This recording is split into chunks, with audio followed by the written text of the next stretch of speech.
sighted the microphone from the green light to the speed trap. Ray Garino and Joe D calls them as they seize them, and you better believe them. Here's relevant news, biased opinion, and outright nonsense regarding every aspect of automotive culture. Gasp! With mechanical trickery never before broadcast over FCC-regulated airwaves. Thrill to the explosive tension as Ray and Joe cuss each other down track, barrel roll across the finish line, laughing at certain disaster as they shake hands with the devil.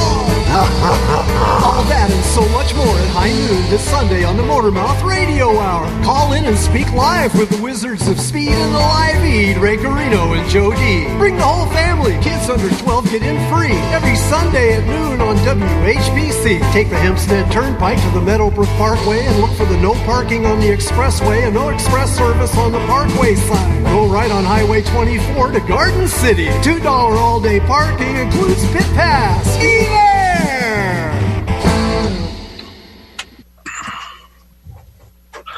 All righty, and we are live with more Motormouth Radio, this week's installment with your host, Ray Guarino, co-host, Chris Switzer. Hi.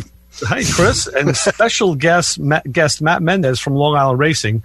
We're back doing this again, all from our remote locations. Yes. So have no fear. We're still in charge. Thanks to Sean Novat, our station director, for doing a great job keeping us all on the air through this time of transition. But we're making it work. It's a great team at WHPC and the college in general, and we're all giving it a good go. So let me say that as we always start the show, remind people to follow us on social media, of course, on Facebook and Twitter, and the web, it's Motormouth Radio. And on Instagram, which is Joe's favorite, it's real_Motormouth Radio.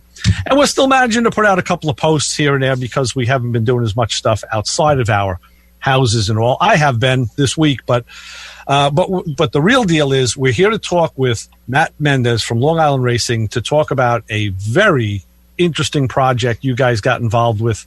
I guess it's been about 2 weeks now. So, Matt, pleasure to have you on. Thanks for coming on with us. Yeah, thanks, Matt. Yeah, it's really cool that you're moving forward with what you're doing, and we'd like to hear more about it. Yeah, so I guess I honestly have been very bad at keeping track of time, but I would argue that it sounds about 2 weeks ago when we started this, and what essentially I saw was that as things kind of progressed. My wife, who's is an RN, she was the one who's also kind of keeping me a little bit on the literate side when it came to this COVID-19 stuff.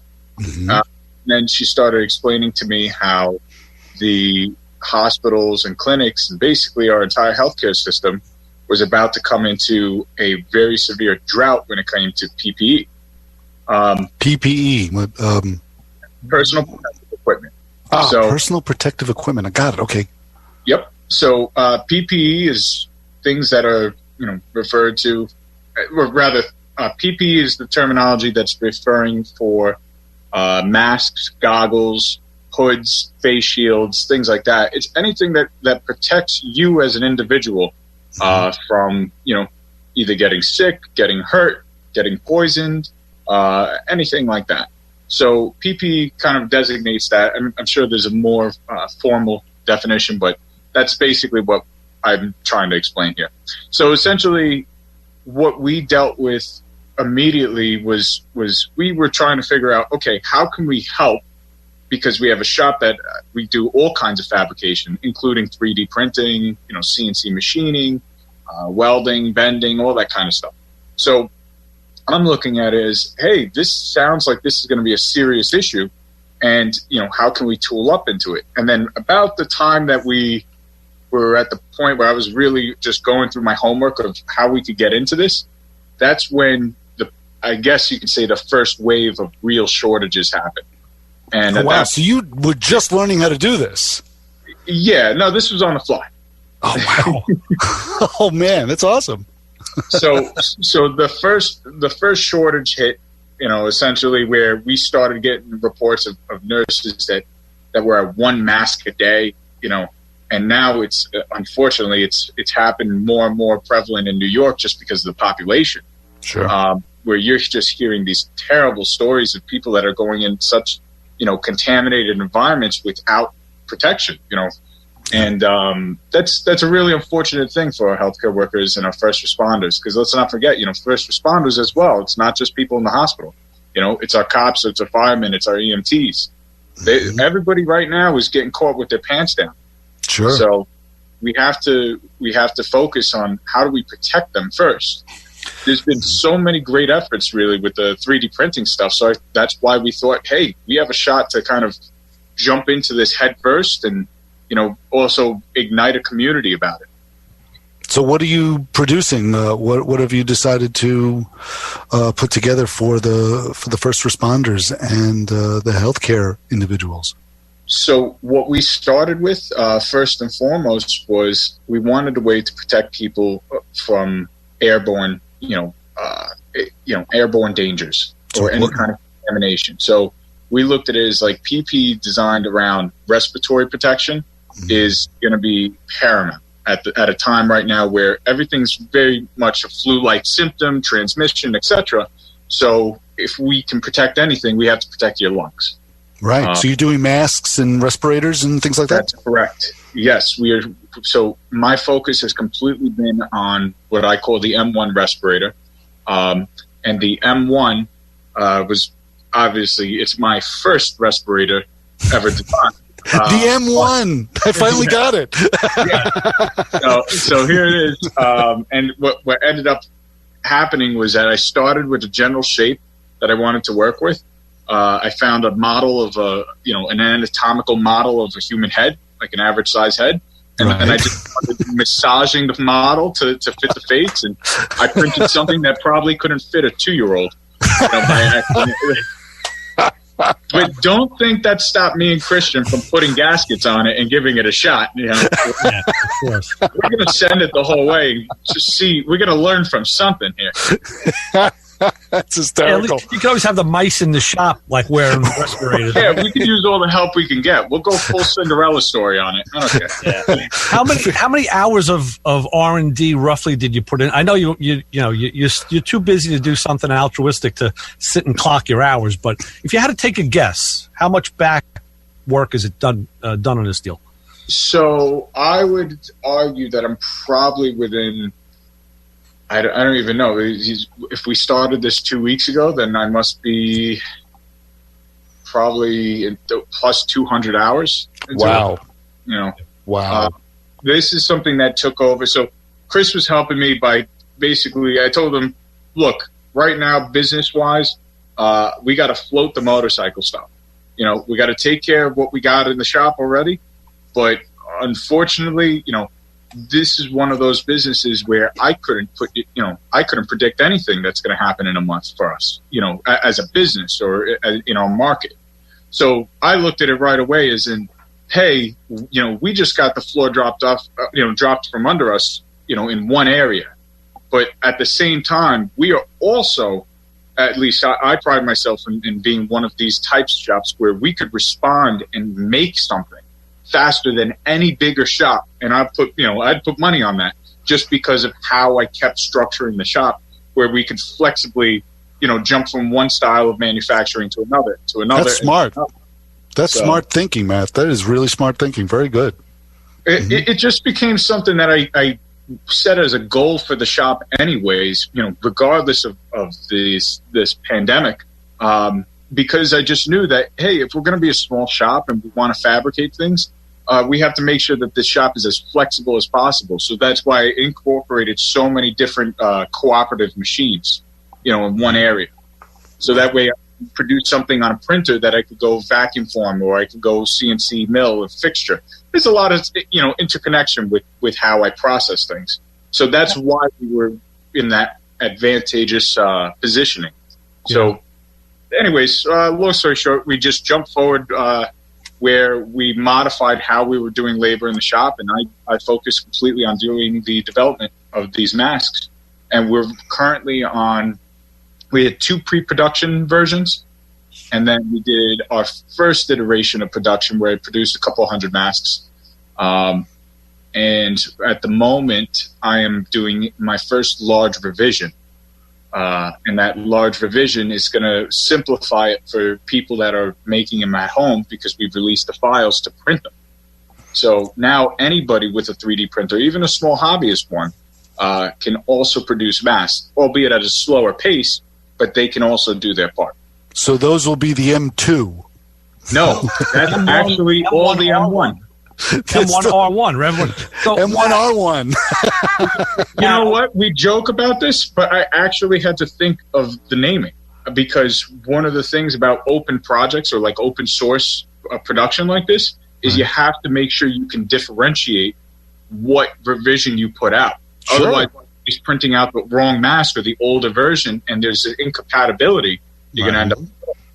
Luckily, I'm not like some of these car dealerships that'll change, or not dealerships, car manufacturers that'll change a design for no reason to see a different plug. So the way I saw it is that, hey, I found a good idea, and in terms of like the base mask with the snap fit, like an interference snap fit ring to hold the filter and everything on, and it became a perfect platform for an entire accessory system where I could maximize it. Where one snap ring, you could just take a paper towel, snap it over, you have a basic mask, to the other snap rings where they'll be able to include different things like exhaust valves, the inclusion of like bag filter adapters, baffles, all that kind of stuff, where I needed a little bit more runway to develop the other parts. That was it. It's a continuation of the development process as we're producing. Do you use any existing parts, any existing like motorcycle parts that you have in stock for this for the M1, or are you just fabricating everything? So I make sure that the most important geometries are covered in a 3D printable manufacturing process. Got it. That way, the mask is not something that an amateur clothing designer, might share the same skill set as some sculptors, but they don't necessarily have the same level of tolerance of reproducing it every single time. Agreed. So that's one of the things that I'm looking at. Okay, 3D printing, you can get a very good tolerance, for what we're making here over and over and over again.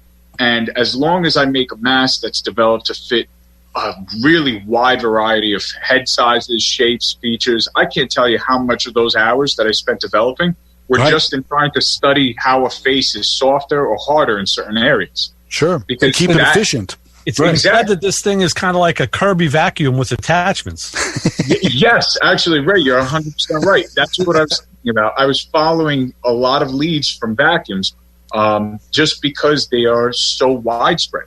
So I wanted to start standardizing some stuff. And just like Chris was asking before, I might not use motorcycle-related parts, but I'll use parts that I could get in crates of material. For example, we use the bolo ties that you have on like the edges of sweaters and sweatshirts. So we use that so that way you can use, I just released the file yesterday, so you can print a clip, and that clip can just have any kind of string, like a paracord. It could be a little small thin bungee or, some kind of elastic. It could even be nylon string. And as long as you can make a loop around the mask, you can make a strap. And that was the main purpose. We wanted it fully utilitarian. Now, I'm a little more of an old school guy, especially with motorcycles. Can I get like the straight pipe or the super trap version? There will be velocity stacks on the next one. Trust me. Oh, nice. Good. Yeah. What material are you printing with, Matt? We have some amateurs, some printers out there who are curious. So the printers that are out there right now, they print with, or rather hobbyist level machines, they print with what's called thermoplastics. Right. Whereas my professional machine uses something called a photopolymer, which is akin to like an acrylic resin. So what the average Joe is going to have in their house, you're going to be melting plastics like PLA, PETG, ABS, TPU, nylons. There's a couple of different types of plastics. For the guys that can, a nylon would be an amazing material because of how chemically resistant it is to print. However, it's a more difficult material to print. So currently the recommendation for guys at home is to use our files with PETG because it's a biocompatible material. So it's not going to irritate people's faces. Well, let me ask you this. I know early on you were curious and concerned about that material being on people's faces. You didn't want the mask to cause a health issue. So how did you solve all that? How did you get the answers that you needed? So when it comes to photopolymer or resin prints, it's a little bit different because of how polymerization works. This is the whole science behind plastics behind this. But essentially, if the resin's uncured, there's going to be a problem. Mm-hmm. If the resin is cured, it's no more dangerous than car paint. Mm-hmm. That's how I would basically describe it to people. You wouldn't want to rub car paint when it's wet on you. No. You wouldn't have a problem, just other than embarrassment, sitting on your hood butt naked. It's not like you're going to break out into a rash. Right? Okay. That's it. A perfect picture is painted in my mind right now. Yeah. It's one you can't remove either. But that was good, 'cause I remember early on, I guess it was on Instagram, I was watching your feed, and you were concerned about that. And I said, the last thing you want to do is do something good for people and then have it cause harm. And that's correct. Because some people can't wear nitrile, gloves. Yeah, exactly. There's all some crazy stuff. Well, so something that we decided to actually go with is that by selecting that 1/4-inch deep profile gasket that we put on the edge of the mask, we technically never actually come in direct contact with your skin with the mask. So that's how I solved that, where some people are going to be still a little bit more sensitive than others. And because I can't go fully silicone mask just yet, I wanted to make sure that, hey, this is a material that's not going to irritate your skin. So EPDM gaskets work, weather seal gaskets, they work perfectly. Right. Are you submitting the mask specifics for NIOSH approval? Currently, we're working through the hospitals. So we're working through a couple of different of the procurement and the disease. I'm sorry, I'm trying to remember all the acronyms, but there's a lot, I know. Yeah, sure. It's Sunday morning somewhere. But what I'm saying is, all right. So currently, I'll just give a quick description of like how we're working through our approval process. So people right now are helping us get to our production side and at least kickstart the production side with a GoFundMe. And as we produce the masks preemptively, we wanted to submit them to the hospitals, so that way the hospitals and their PPE, whoever the body is that manages the PPE, can review it, basically put it through a standardized respirator fit test, and then what happens is we compare the filter material with filter material that has been analyzed, spec'd, etc. So that way they can get an approval from their higher-ups, essentially saying, all right, we'll run this as temporary, because some people are just putting scarves on. Yeah. Right. So with that approval is very important, but it's not life or death right now. Right. But your unapproved design is better than just a plain old scarf over your mouth. So they're saying, let's go with it. I'll tell you, that's actually what I saw on TV today. The governor and some other people are saying that now, when you go out, they want everybody to have some kind of face covering, even if it is just a bandana or a scarf. So I guess they're going for least count being that, and then, of course, whatever else is else. Yeah, I have my skull cap, which is very good for liquor store robberies. Well, that was the thing. I was over at the I was over at the shop yesterday. I was working on my car at Mike's shop, and he's going in for paint, Chris, if you can believe that. Oh, really? What a surprise. I have trouble believing it, but I have trouble believing I actually owned a car that had paint on it. Anyway, just in time. Paint on your car? That weighs way too much. That'll ruin your power to weight ratio. I don't care. You know what? I'll tell you something. Work on a 60s car like I'm doing. You take the bumper off, you go, wow. I said, thank God this isn't a 59 Caddy, first of all. I've taken one of those off. But the grills in my car are all like die cast and pot metal. They're metal grills just to hold those things. And then you take a plastic grill out of a new car and it's like, a piece of paper. You realize like all the weight that's in those cars, everything is bolted and there's no clips or plastic. But anyway, Things are heavier than new pickup trucks. Yeah, right. So, Mike Jr. walked in and he says, "Yeah, I got my protection." And he had one of those, you see you see a lot of bikers wearing these things, Matt. Those stupid masks. He's got one that's like a skull face kind of, Yeah. But that's actually. I'm not a fan. Sorry. No, neither am I. But he, I guess he needed something and he had it. And I said, yeah. Now, like I told my wife, I said, perfect time to go and do a robbery. It's like Halloween. Everybody's in a mask and a costume. Oh, yeah. Did you say that on the air? Well, I'm not endorsing that you go and do robberies, and I'm not. Right. I'm saying that. But if you do, it's a lot easier now. Yeah. Well, other than advocating for anything, Yeah. Photomouth does not endorse any of these No, things. we don't. We actually don't. But you have to realize that I've been in the stores and I've seen some sketchy people all dressed up and garbed up, and I'm realizing I trust this guy less now than I did if he wasn't. I mean, come on. Maybe it's because we're in New York. Maybe it's our nature. I don't know what it is. Yeah. It's the truth. Well, actually, there's just kind of getting back on the mask stuff. When we were talking about analyzing and basically finding out, hey, what's the right kind of material we could be using as masks or using as filters? And you know what? If you wouldn't mind, I just want to take the moment to explain to people, listen, cloth masks help reduce things, okay? But they are not appropriate for PPE for health professionals. Mm-hmm. And although there's been a huge effort by so many people right now to sew their own masks and things like that. Pocket masks are fine because you can pad a pocket mask with an actual filter material. But besides that, just making people cloth masks is actually wasting a lot of our elastic and fabrics at the moment because there's an elastic shortage. When I can go on McMaster and McMaster says that I can't get a roll of black bungee cord for 2 weeks because they can't get it for 2 weeks, there's a problem. Wow. So our materials are extremely demanded right now in their supply chains. So what we're looking at is essentially I had to make a utilitarian mask that I can make anybody into a MacGyver with.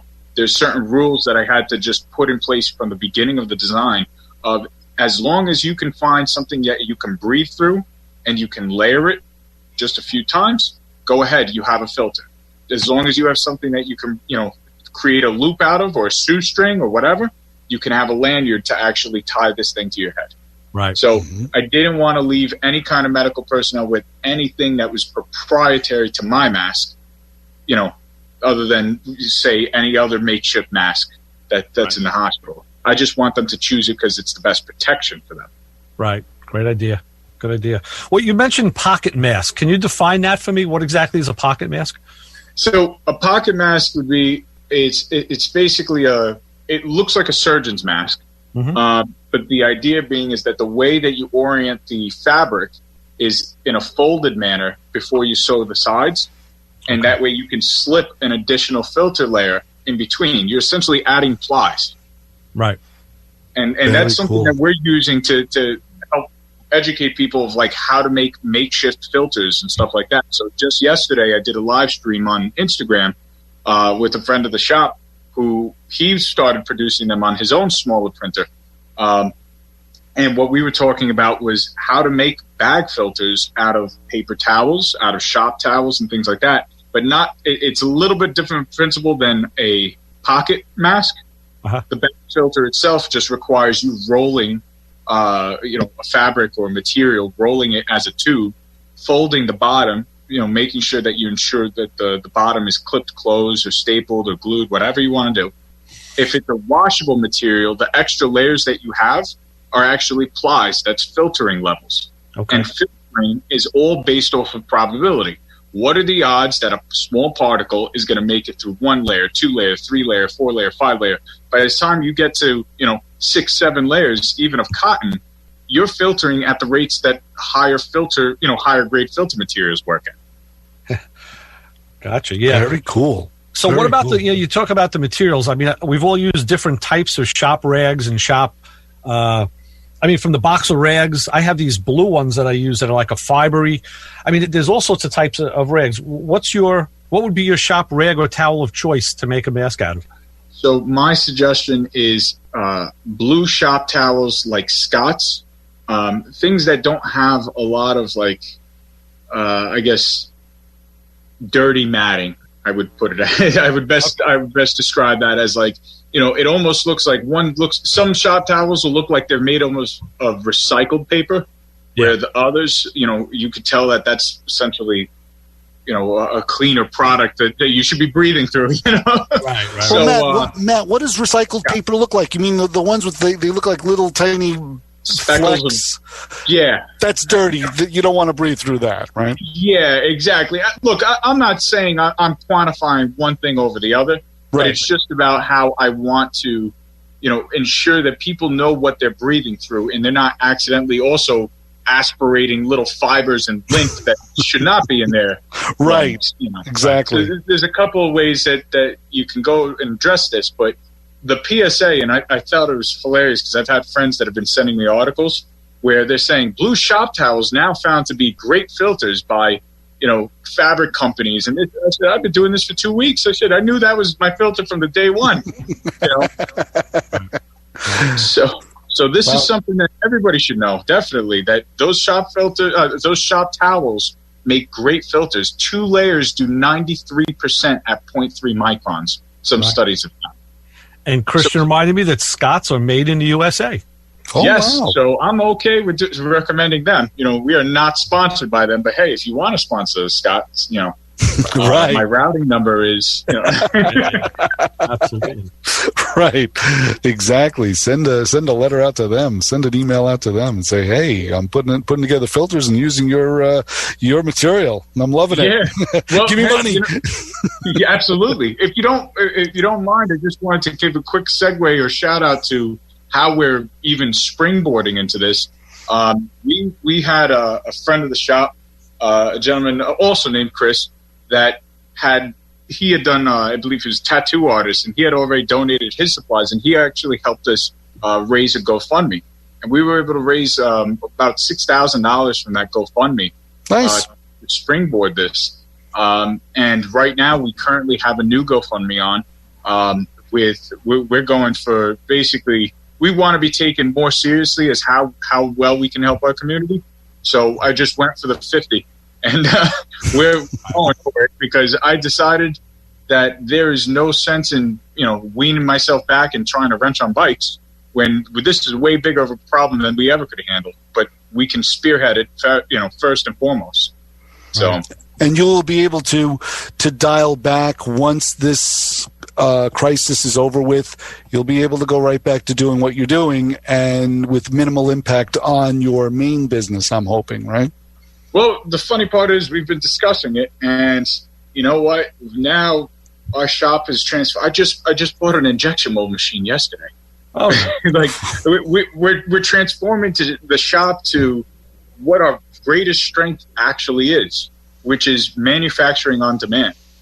And my best friend's been helping me with that vision of how to best show that to people, because he's been, working on what can we do as a simple phrasing, a simple logo of what we're best at. And we're best at making something now, Wow. Okay. I'll tell you what we're going to make now, fellas. We're going to take a break because we need to reestablish.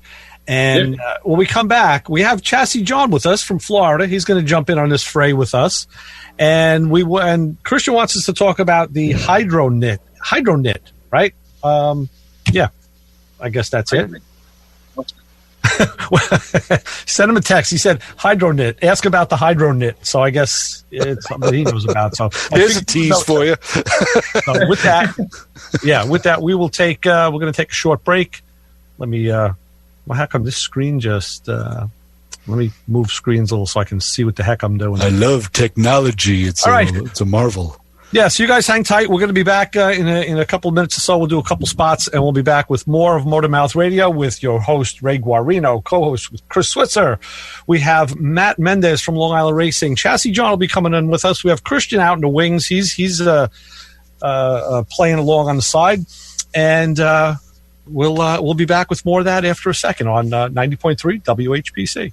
This show on 90.3 WHPC is brought to you by CarStar Celebrity Chase Collision, with 2 locations in Limbrook and Oceanside, who remind you that New York State law says you always have the right to choose which shop you want to have your car fixed at. CarStar Celebrity Chase Collision offers a full range of services: 24-hour towing between Montauk and Manhattan, shuttle service, and they can help you with a rental car arrangement if needed. And yes, se habla español. More information is available by calling 516-593-0920 or visiting online at celebritychasecollision.com.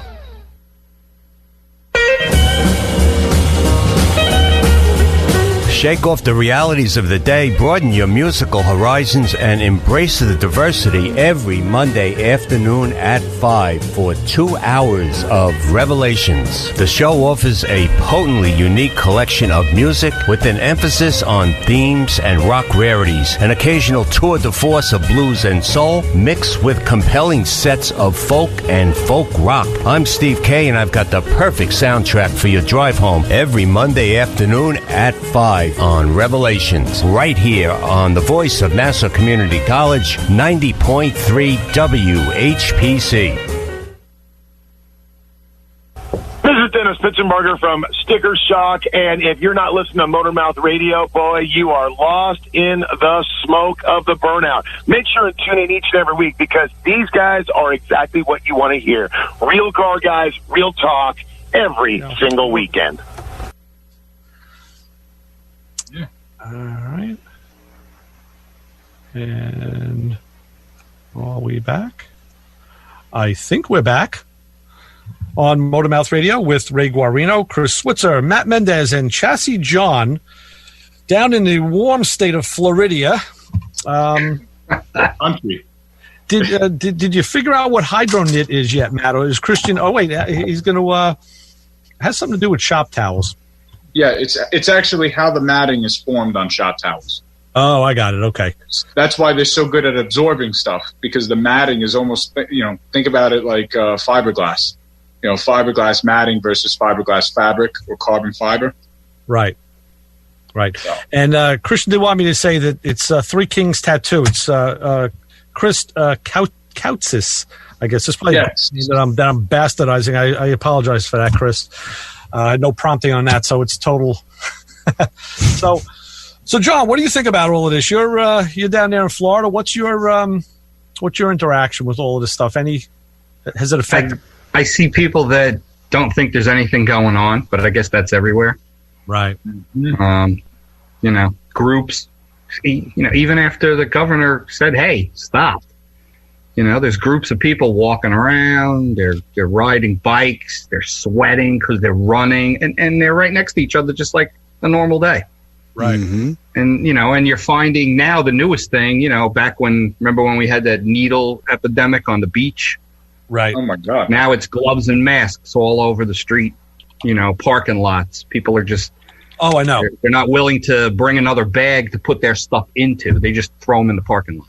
I'm really bummed out to hear you say that, because on Thursday night we talked about that, and I said that here in Nassau County, my wife and I have been going out to different store shop and whatever, and we've seen gloves literally next to the freaking garbage pail outside of the shop. Right? I'm like, listen, how hard was it?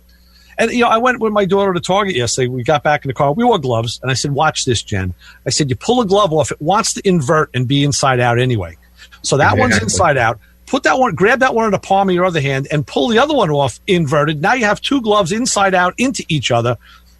There's no harm, no foul, and take it. And we threw them out the window on Meadowbrook Parkway, and everybody was happy. No, we didn't. I was going to say, what? I just want to see if you were awake, Chris. You doze. That's a lot of common sense. It's insane. They're asking everybody to wear masks, even if it's a simple dust mask, just anything to kind of protect you from possibly, sucking something in. Right. So, I go to Lowe's. I had to go pick up some stuff, and everybody's just walking around. There's a lot of people wearing masks, but the majority of them aren't. Oh, yeah. And they're just walking around like it's a regular old day. It's ridiculous. Right. The funny thing is, gloves are not really not really a defense against this. No. It's going to get on your hands, even if it gets on the gloves. You have to use so many gloves to go through your day. It's easier to wash your hands than it is to use the gloves, because it's going to get on your hands. It's going to get on the gloves. So if it's on the gloves, it's like Ray says, you're going to take the gloves. The gloves are going to come off inside out. There's a good chance it's going to end up on your hands anyway. Sure. So just wash your hands. Don't bother with the gloves. I understand the respirator. I understand the respirator. I understand that. Yeah. Even if the masks are for people that are already sick, at least that's the way I'm looking at it. You put that mask on just so whatever they get doesn't land on you. I get that. It doesn't get in your eyes. It doesn't get in your mouth. But the hands, no one really needs the gloves, at least not to me. Just keep your hands washed. And I think that would really solve the problem. It just seems to be a waste as far as I'm concerned, but I don't know. Like I said, I'm no doctor, not sitting down here in the basement. One of the good things I saw when I walked into Lowe's is they have a kind of like a cleaning station right there with wipes to wipe down the handle on your cart. And somebody was standing there that works there. They have a sprayer that's got something in it, and if you want, they'll spray the bottom of your shoes before you walk in the store. Wow. Oh, wow. Because I saw a video about how, if you happen to step on something that's got it, how you can literally track it all the way through your house. Oh, yeah. We leave shoes right at the front door now. To me, it's preposterous, but it needs to be done. It needs to be done. You got to do it. You got to leave your shoes by the door. I mean, unless I'm going out to the garage or I'm going down the driveway to pick up the mail, one way or another, it doesn't matter at that point. But if we're going into a store or like you say, walking into a Home Depot, which is a fantastic idea to spray the bottom of your shoes, things live on it. And I have a recommendation from nurses, though. Like my nurse wife is the one who explained this to me, which is essentially, when you get in the house, you need to change your clothes immediately. Yep. We have a small little baby-sized house, but we had an office just right next to the door, and we just converted that into like a little dress-down room. So that way you don't go contaminating your couch. You don't go contaminating your kitchen. It's come home, get undressed, go take a shower. And that's the best, that's really the best way you can do this before going full bubble boy.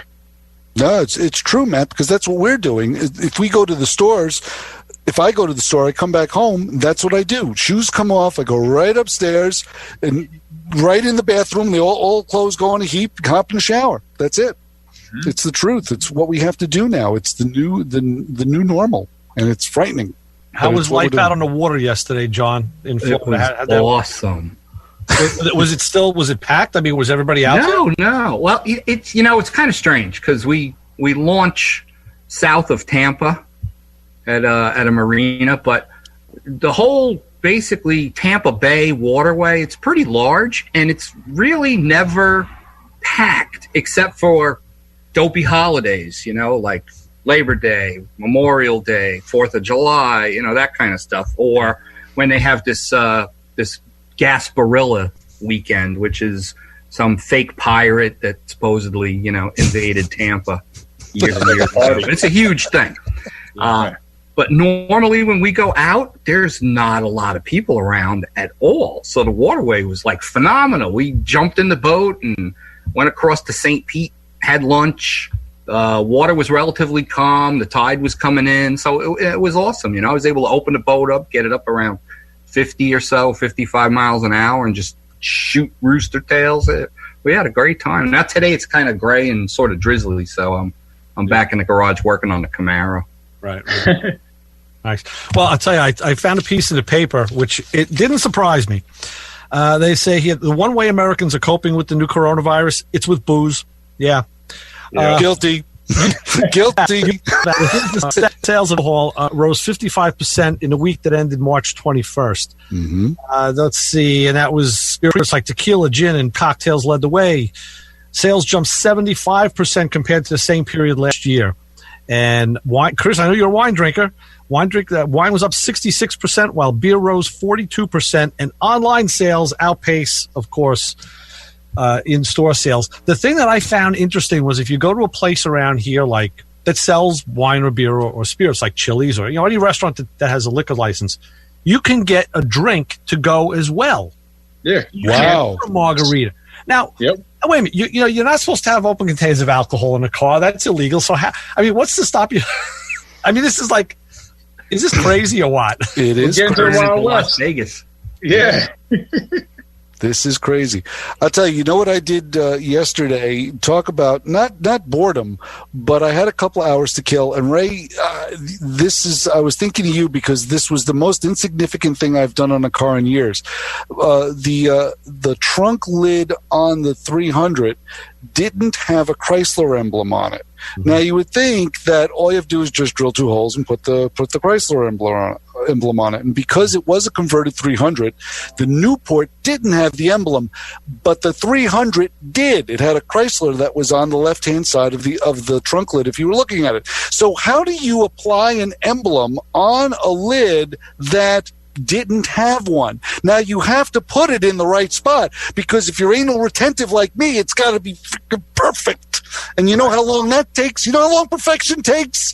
Maddie's got 1,000 hours in a filter, so he knows how long perfection takes. So I had to figure out a way to mount. And I have the emblem, and I was just trying to figure out how to mount it and put it in the right spot. Well, and when I tell you, what? Is it the old school style with the barbed, with the? Okay, but but it has no access in the back of the trunk lid. You would think Chrysler would cut an access hole back there. Oh, no. It's funny because I just had to take those emblems off my car yesterday because we're prepping it for paint. And I remember when I went to install the GTO emblem on my deck lid, I knew the deck lid had been changed because the car was hitting the back before I bought it. That's like, we're talking 1975. But anyway, there was no emblem on that deck lid. So it was a Le Mans deck lid then? Well, it could have been. It could have been a Tempest deck lid. They're all the same. Tempest. Yeah. Okay. So I looked at pictures online and said, okay, it goes on the right side, right above the style line. And the first thing I did is I opened the trunk and I looked into the deck lid, and there was an oval and then a hole cut out. And that's where you would access. So I just laid it on. I put a piece of tape and I drilled the holes, and now I can get in there and access those speed nuts. GM and its wit and wisdom, yeah. Now, that's what you're talking about. So if you had a deck lid that didn't, if I was in that position, what I would do is I'd cut those mounting tabs off flush and use 3M, that 3M double stick emblem tape. Which is that would have been the smart thing to do, but I didn't do that. What'd you do? I kept the tips on the back of the emblem. What I did was I used two drops of Elmer's white glue, and I went right to the spot where I needed it to be. Now, just finding that spot that it needed to be that took hours in itself, and I was able to drop the emblem on that and then take it away, and now I had 2 white small dots of Elmer's glue, and I just waited about 15 minutes for that little dot to cure, and then I put 2 drill holes but small drill holes, so I was able to get the tip of the emblem in there to measure and make sure that it was correct. Right. And that alone took about a good hour of measuring and remeasuring and cutting. And then once I found it, one side was a little bit higher, no one would notice but me. I have to tell you this. No one would. You backed away from this car. If you saw it was 1/32 of an inch higher, it was that. Well, and then I had to this. What? My quarter panel emblems and the deck lid emblem, they just go through the quarter panel. I'm going to actually make little gaskets for them. You're a crazy man. You know that. You're but insane. On the fenders, they did on the fender like what the Mopars did, and there's little plastic female inserts to go into the fender, and the emblem the barbs push into that. Why they didn't do that on all of them, I have no idea. Yeah, you would think it would be on this emblem, but it's not. I was thinking about buying those things, those little female tips that you fit in the hole, but no. You don't want to get like 1,000 of them. Christian says Matt can 3D print us any emblem we want. And yeah, I didn't want to interrupt you guys. I'm just listening to 2 old men. Right. Right. I'm like, I love how you guys are talking about like arts and crafts projects. And I'm like, you literally have me on here printing printing respirators. Right. And you guys are talking about how you're going to stencil a 99-cent emblem on. Don't let John off the hook. He's one of us. John, you could get it too. Man, no, that's the range of this program, Matt. We go from something as critical and as important as what you're doing to something as completely boredom-ridden. Oh yeah, that's all. I already done it for Impalas. I actually did it for an old friend of mine, and I did it for Impalas. He had an Impala that he needed.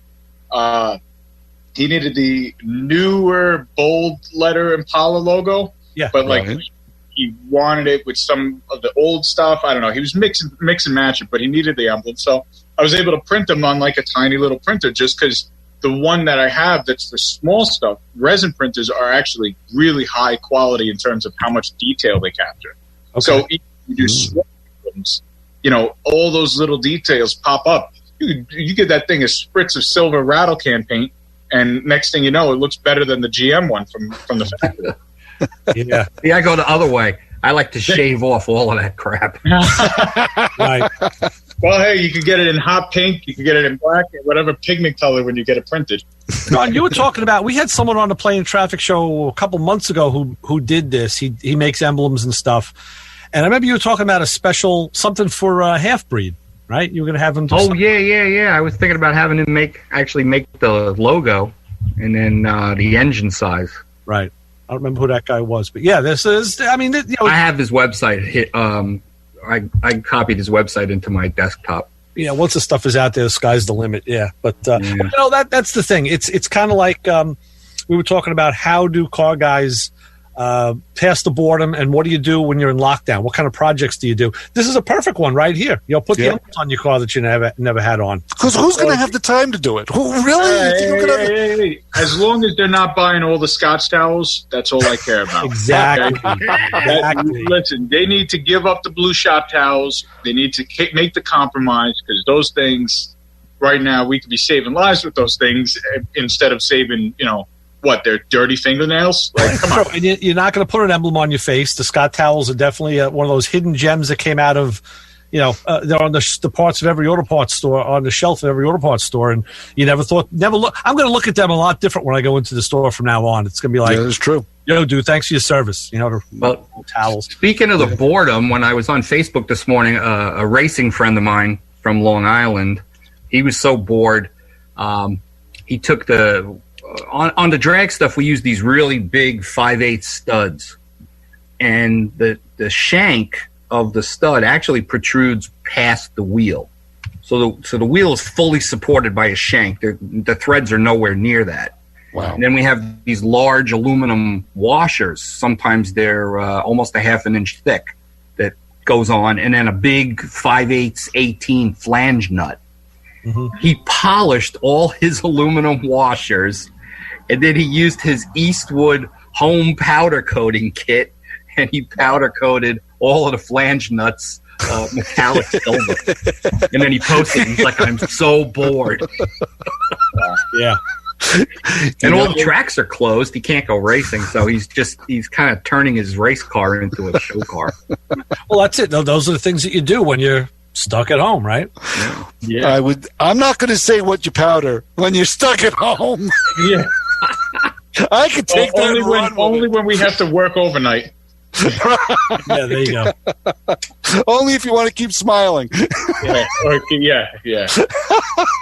I'll tell you what, though. What's really crazy about, you're talking about the powder coating and polishing, from steel and aluminum and different things like that. Even the coatings of certain things is something that we actually had to address with the mask, where originally I wasn't super confident that we were going to hit that, that way of isolating maybe even the resin, if the resin really turned out not being safe, but it ended up being actually fine. But if it turned out not, we were looking at like food grade paints, stuff like that, something that we can coat that essentially would stop any kind of like reaction. But between the gasket and stuff, we were able to isolate it enough where, hey, you don't got to worry about it anymore. Just, do your job with That's awesome. That is so good. I am so glad, Matt. Thank you. Really, as a representative of this fine program, thank you so much for looking ahead and moving your business from shifting your business from doing what you do at Long Island Racing to building masks and building respirators.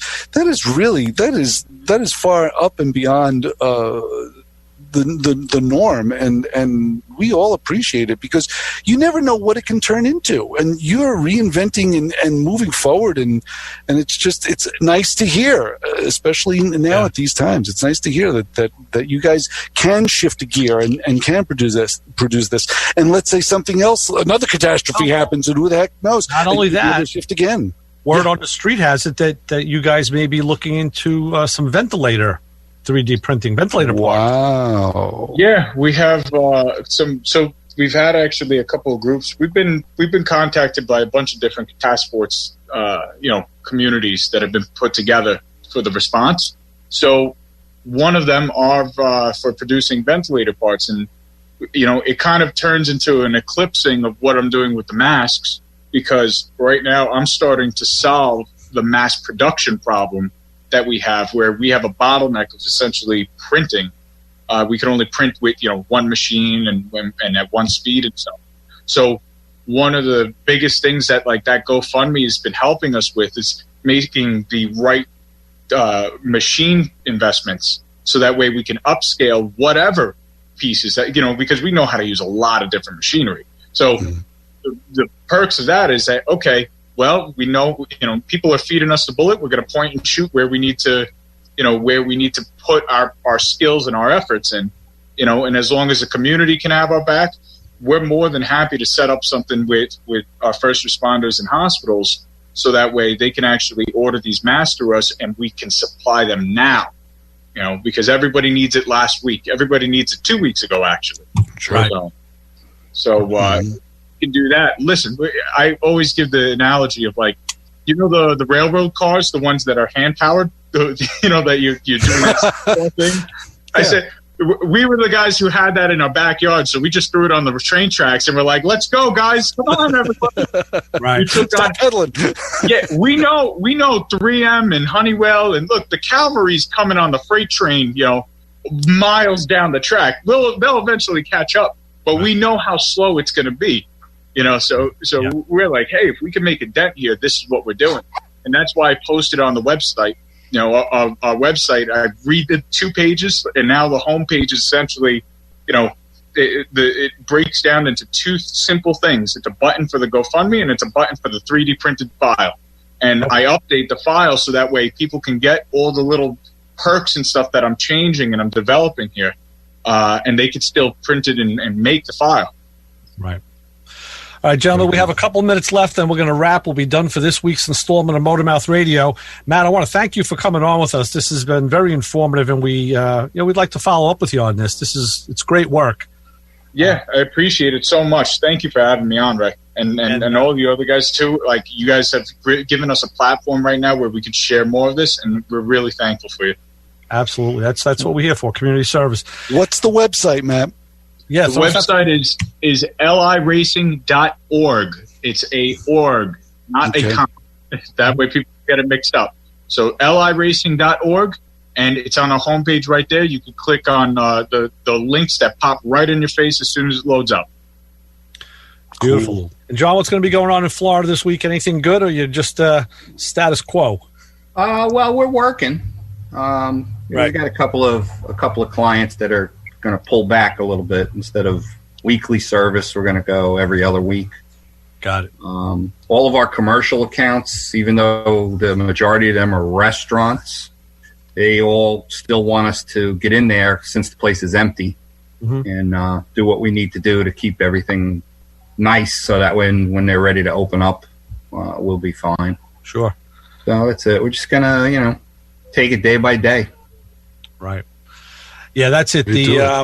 Everybody's got to ramp back up into the business model, which is, everybody kind of had to shut down fast. Now they have to bring it back up again. So it's going to be, it's crazy times, Joe. It's interesting times. I'm sorry, what was that, Matt? It's just in time for an industrial revolution, don't you think? Well, I know Christian's big on if Grumman was still here, they would have been grabbing this bull by the horns. And you're right, they could have built anything and in any quantity you wanted. You know, we got to bring that back. That's what we need. That spirit. Yeah, that's what it is. Well, it certainly is with the independent guys that we know. We're all kind of in that boat with, we're all kind of hands-on fix-it guys. So, unfortunately, we've become the independents. Yeah, and it's starting with you, Matt. You're definitely way back. You're way ahead on that train track, pedaling that pedal car. Yeah. Get on, guys. Yeah, I'm defending the farm with a stick right now. That's the best way to do it now. Yeah, let's come on. Let's get that stick and let's go beat that bear out of here. Absolutely. Good old American ingenuity. That's why we do it. Yep. All right, gentlemen, we're going to wrap. We are done for the week. We'll be back again next week. We don't know what we'll be programming, but we'll figure something out during the week. You can be sure of that.